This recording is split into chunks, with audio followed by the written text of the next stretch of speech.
Muito bem, hoje nós queremos meditar na Palavra de Deus e hoje especialmente, num dia muito importante para a comunidade protestante, porque hoje, dia 31 de outubro, se comemora, os quase 500 anos, 497 anos da Reforma Protestante que aconteceu num dia 31 de outubro de 1517 lá na Europa.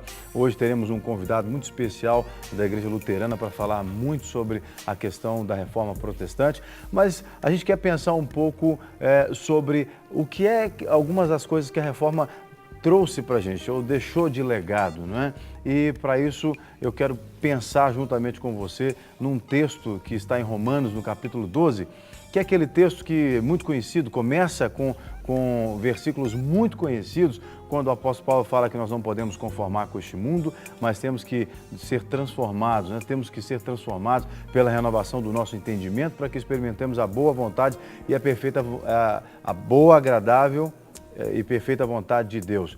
Que você possa então entender que toda a reforma que houve lá atrás, quase 500 anos atrás, trabalhada muito por Martim Lutero, que você possa entender como exercitar essa reforma. O que a reforma precisa deixar na sua vida? Que tipo de reforma precisa acontecer? Porque Martim Lutero veio propor uma reforma a dogmas, a princípios que eram defendidos por uma igreja dominante naquela época, uma igreja que realmente quebrava muitos princípios da palavra de Deus. Nós vamos falar muito sobre isso hoje. Não é o foco principal aqui do nosso tema devocional.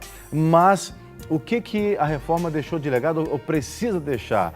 E eu penso que nós precisamos também aplicar uma reforma nos dias atuais. A igreja evangélica cresceu muito, mas a igreja evangélica precisa avançar em outras coisas muito importantes, inclusive nessa reforma de mente, nessa transformação de entendimento. E o texto de Romanos capítulo 12, eu gostaria de pontuar aqui alguns versículos do capítulo 12, e uma das coisas que a reforma apresenta é a graça de Deus, porque nós somos sustentados pela graça de Deus. Tudo que somos e fazemos ou podemos fazer vai depender dessa graça de Deus, que a graça transformadora que vem na nossa vida e nos ajuda a sairmos de uma condição miserável, de seres humanos miseráveis, para vivermos uma vida segundo a vontade de Deus. E dentro dessa vida segundo a vontade de Deus, nós podemos pensar um tipo de vida que a Bíblia nos ensina, que precisamos viver no dia a dia. E eu gostaria então de trazer alguns princípios da vida cristã no dia a dia, que o apóstolo Paulo vai relatar aqui no capítulo 12 da carta aos Romanos. E ele vai dizer assim, porque pela graça que me é dada, digo a cada um dentre vós, que não pense de si mesmo além do que convém, antes pense com moderação, conforme a medida da fé que Deus repartiu a cada um. Porque assim como em um corpo temos muitos membros e nem todos os membros têm a mesma operação. O apóstolo Paulo, ele está dizendo assim, em suma não pense que você é mais do que os outros. Você tem que pensar a seu respeito aquilo que lhe convém pensar. Pense aquilo que Deus pensa a seu respeito. Porque o grande problema é que as pessoas que estão ligadas no corpo de Cristo, o ser humano tende a pensar que o dom dele é melhor do que o outro, que ele vale mais do que o outro, que o que ele faz é mais importante do que o outro. E o apóstolo Paulo está dizendo, não pense além do que você deve pensar de si mesmo, porque nós somos todos ligados a um só corpo. No versículo 5 ele diz, assim, nós que somos muitos, somos um só corpo em Cristo, mas individualmente somos membros uns dos outros. De modo que tendo diferentes dons, segundo a graça que nos é dada.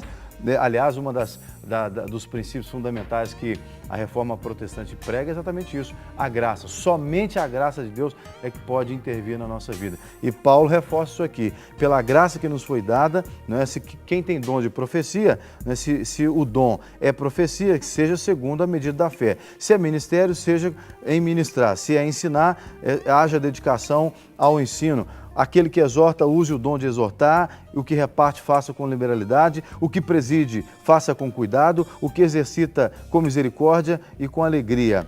E aí ele começa a estabelecer vários princípios, né, e valores que temos que adotar também na vida cristã. O amor seja não fingido, aborrecei o mal e apegai-vos ao bem. Que não haja fingimento na hora de amar. Porque se Paulo está alertando aqui para isso, é porque é possível que as pessoas finjam que estão amando as outras, né? E uma vida cristã, uma vida reformada, uma vida transformada pelo poder de Deus, é uma vida que ama de verdade, é uma vida que não se apega ao mal, aborrece o mal, mas se apega ao bem. E ele diz, amai-vos cordialmente uns aos outros com amor fraternal, preferindo-vos em honra uns aos outros. Esse amor promove o outro irmão em detrimento de mim mesmo. A vida cristã, essa vida transformada, a vida reformada, sempre terá o outro, não é, em posição de honra, em detrimento a si mesmo, em detrimento a você mesmo. Você sempre vai fazer tudo para que o outro seja honrado. Nós temos que fazer tudo para que o outro seja honrado, nunca o contrário.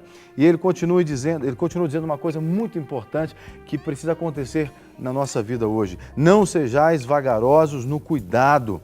Não sejais vagarosos no cuidado. Ele está dizendo que nós precisamos cuidar uns dos outros nas nossas necessidades. Não é? Nós precisamos abastecer, atender a necessidade do outro. Porque cuidado aqui fala de atender uma necessidade específica, não é? E uma vida transformada, uma vida cristã reformada, diferentemente daquele contexto que Martinho Lutero experimentou ali há quase 500 anos atrás, um contexto onde ele vivia numa religião, onde a religião só queria para si mesmo, não é? Então, a reforma que ele pregou mostra exatamente o contrário. Nós não podemos querer só para nós mesmos. Lamentavelmente, não é? A igreja hoje em dia, a igreja cristã como um todo, ainda tem muito essa mentalidade de querer só para si mesma, não é? De só receber, e nós temos que cuidar uns dos outros, atender às necessidades uns dos outros. Perceba, nós estamos falando aqui rapidamente, pontuando, não é? En passant, alguns princípios de uma vida cristã transformada. Todo o trabalho, todo o esforço que foi feito lá atrás por Martinho Lutero e todos os seus contemporâneos, não é? Foi exatamente, aquele esforço foi feito para que a nossa mentalidade, essa mentalidade que o apóstolo Paulo começa falando dela lá nos primeiros versículos deste capítulo que eu estou lendo, o capítulo 12 de Romanos, essa mentalidade transformada, renovada, que nos faz experimentar a boa, perfeita e agradável vontade de Deus e, consequentemente, se eu experimento essa boa, perfeita e agradável vontade de Deus, eu também serei um instrumento de Deus para que o meu irmão possa experimentar isso. Isso é viver uma vida transformada. Isso é viver uma vida reformada pela graça de Deus, não é? E ele vai continuar dizendo, sede fervorosos no Espírito, servindo ao Senhor. Um homem e uma mulher de Deus, um homem e uma mulher transformada pelo poder de Deus, tem o seu espírito avivado, o seu espírito fervoroso, serve a Deus com alegria, com vigor, serve a Deus com o seu tudo que ele tem. É isso que uma vida reformada, transformada promove, não é? E ele diz, alegrai-vos na esperança, sede pacientes na tribulação e perseverai na oração, não é? Comunicai com os santos nas suas necessidades, segue a hospitalidade, abençoai o que vos perseguem, abençoai e não amaldiçoeis, alegrai-vos com os que se alegram e chorai com os que choram, não é?